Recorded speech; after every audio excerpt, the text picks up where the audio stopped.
Ce podcast contient des scènes de sexe explicites, à réserver aux oreilles majeures.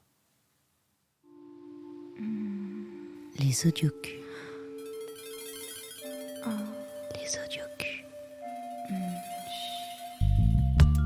Quelles étaient ces zones érogènes? Est-ce que tu te souviens de ce que tu regardais, de l'odeur qui pouvait t'envahir à ce moment-là?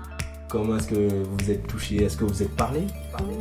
Et lui, il trouve aussi le chemin, c'est-à-dire la façon dont il touche avec ses mains, etc. Il y a un truc qui est irrésistible. Et à quel moment t'as joui vraiment? Je m'appelle Sikou Niakate et vous écoutez les audiocus. J'ai 32 ans, je suis auteur et réalisateur. Parler de sexualité sans mensonge est arrivé assez tard dans ma vie, au moment de ma première fois, à mes 26 ans. Avant cela, je n'envisageais aucun rapport sexuel car j'avais honte de mon corps. J'écoutais seulement mes potes me parler de leurs expériences sexuelles, de leurs baises.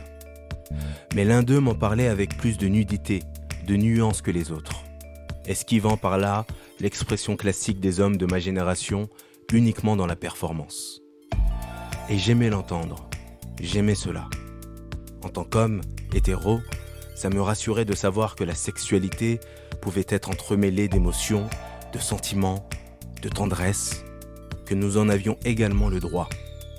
Cet ami, ce frère d'une autre mère, est celui à qui je souhaitais tendre le micro afin qu'il me raconte une histoire. Je souhaitais avoir la voix et les mots d'un homme sincère. Épisode 3. À 10 000 km de chez nous. Ça va faire 2 ans en juin qu'on est ensemble.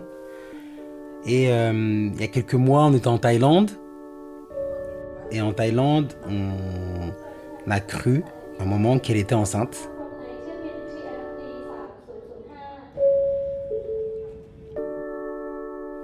Elle avait pas ses règles parce qu'elle avait arrêté de prendre la pilule 2 mois avant. Et donc logiquement, avec un retard de règles, avec le fait qu'elle mange plus, avec le fait que c'est un grossisse parce qu'elle avait pris un peu de poids, etc. On s'est dit, moi je lui ai dit, mais est-ce que tu penses pas que tu puisses être enceinte? Elle a regardé, elle a vu qu'elle avait un retard. Et donc ça a confirmé le fait qu'il y avait des fortes probabilités pour qu'elle le soit. Et on a eu cette discussion après une sortie de boîte, en ayant un peu bu. Donc, en rentrant de la soirée, on a parlé de ça, on s'est endormi. Et le lendemain, en se levant, elle m'a dit, mais tu te souviens de ce qu'on s'est dit hier et tout? Je dis oui. Et elle voulait vérifier que je sois encore heureux de cette nouvelle, cette potentielle nouvelle, et je l'étais toujours, autant.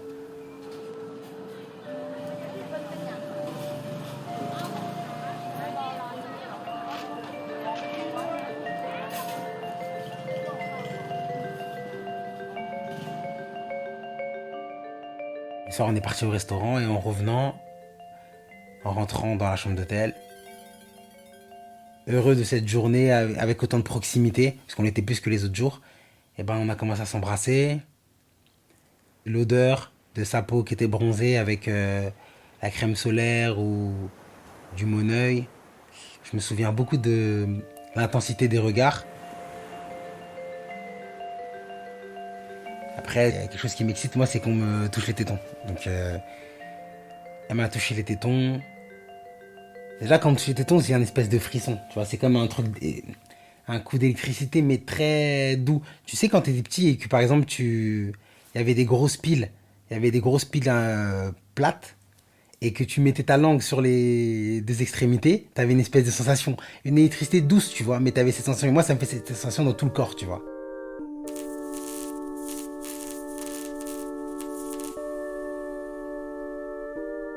Donc elle m'a léché les tétons, je l'embrassais dans le cou, je léchais les oreilles, même à l'intérieur des oreilles, je mordais son lobe.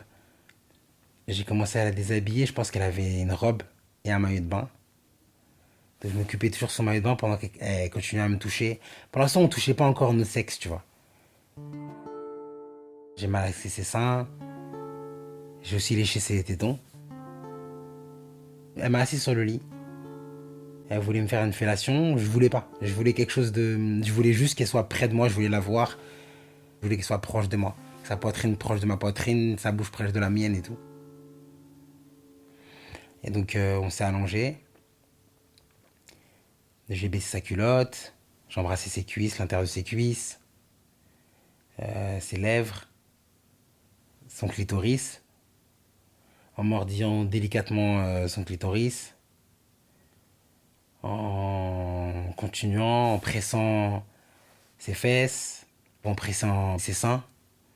En continuant au rythme de ses gémissements, au rythme de ses mouvements, en essayant de m'adapter aussi un peu à ses mouvements, embrasser son clitoris, faire des mouvements de cercle autour de ses clitoris, aspirer, plier ses jambes pour aussi lécher son anus, mettre mes mains sur le bas de son ventre, en fonction des contractions que je ressens, et m'adapter au rythme de son corps.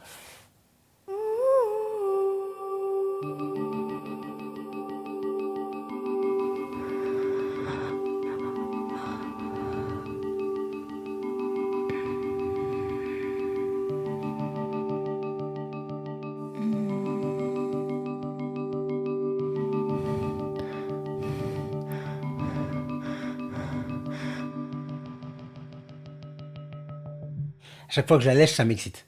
Ça m'excite. J'aime le fait que elle m'utilise.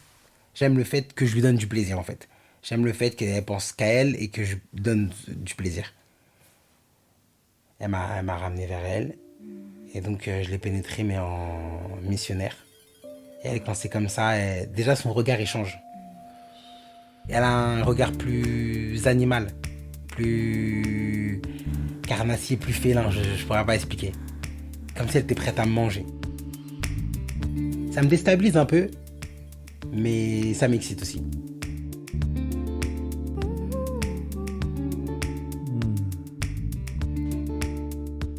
Elle a le goût de vouloir m'exciter encore plus, donc elle prend mes tétons et elle se courbe pour lécher mes tétons. Et moi je prends ses cheveux et dans son cou pour qu'elle maintienne sa tête sur mes tétons. Et moi j'essaye de lui mettre un doigt dans son anus, mais elle est pas trop dedans. Elle sait que moi je peux aimer, tu vois. Pas qu'elle mette le doigt, mais qu'elle caresse mon anus et tout. Et ça m'excite de ouf. Je la tiens fort. C'est bizarre parce que j'ai l'impression d'avoir envie qu'elle rentre en moi, j'ai envie qu'elle soit près de moi, qu'elle bouge plus. Et souvent je lui répète des phrases qui pourraient paraître toxiques, mais t'es à moi, tu sais que t'es à moi. Et c'est paradoxal avec les discours qu'on peut avoir au quotidien, tu vois. En tout cas, moi, je peux le tenir, mais je veux qu'elle me promette qu'elle est à moi, je veux qu'elle me promette qu'elle partira jamais. Et c'est ce qu'elle me jure, et elle me jure que je peux faire ce que je veux d'elle. Et on va dans ce sens, et on se le répète plusieurs fois, et je sens que ça l'excite, et je peux l'étrangler, je peux la mordre beaucoup. Et je crache beaucoup aussi. Je crache beaucoup dans sa bouche. C'est un concept que je connaissais pas vraiment, mais elle avale ma salive, des choses comme ça, tu vois. Ça m'excite de la voir autant... Le mot, c'est pas dévergondé, mais autant libre. Ça m'excite de la voir autant libre. Et en même temps, ça m'effraie parce que j'ai envie d'être sûr qu'elle est aussi libre qu'avec moi. Et qu'elle n'était pas avant avec d'autres mecs et que... Mais bon.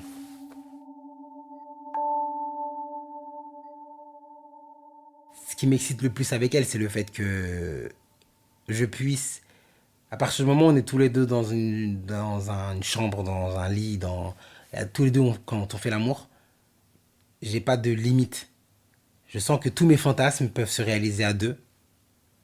Et ça, c'est une sensation exceptionnelle.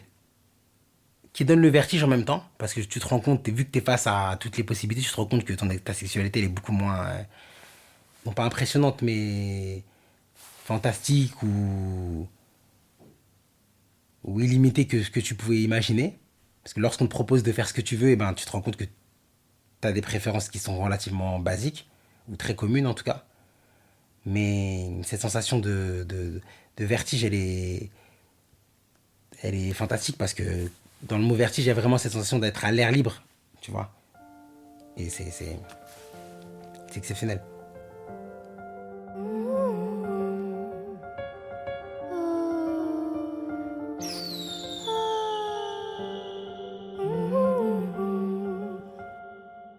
Elle a sûrement joui sur moi, parce que c'est la manière dont elle jouit le plus facilement.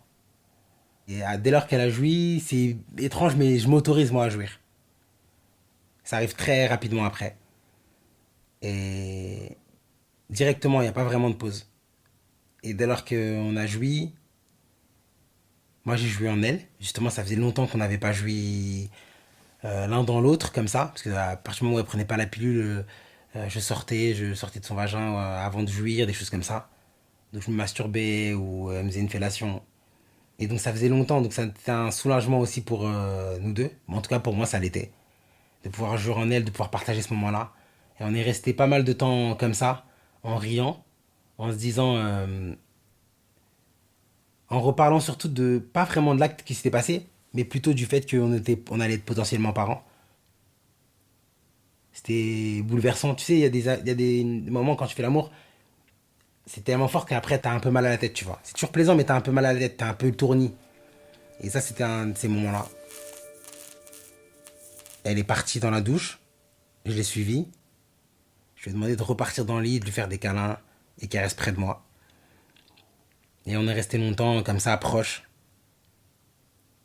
Elle dans le creux de mon épaule, collée. Avec la climatisation, avec l'air thaïlandais, à des milliers de kilomètres de chez nous, tout en se sentant à la maison et se sentant construire un nouveau foyer. C'était particulier. C'était particulier. Les audios Q. Un épisode de Sikou Niakate. Réalisation Juliette Medevielle. Musique originale Yamé. Mixage Benjamin Touron. Un podcast Studio Fact Audio.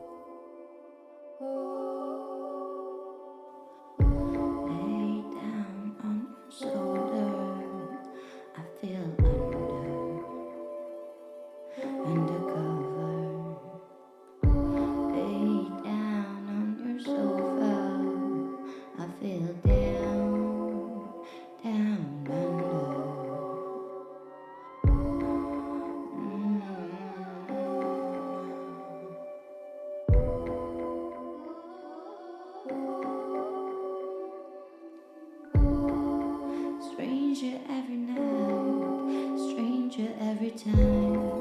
I wake up every night.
À suivre, Jaillir.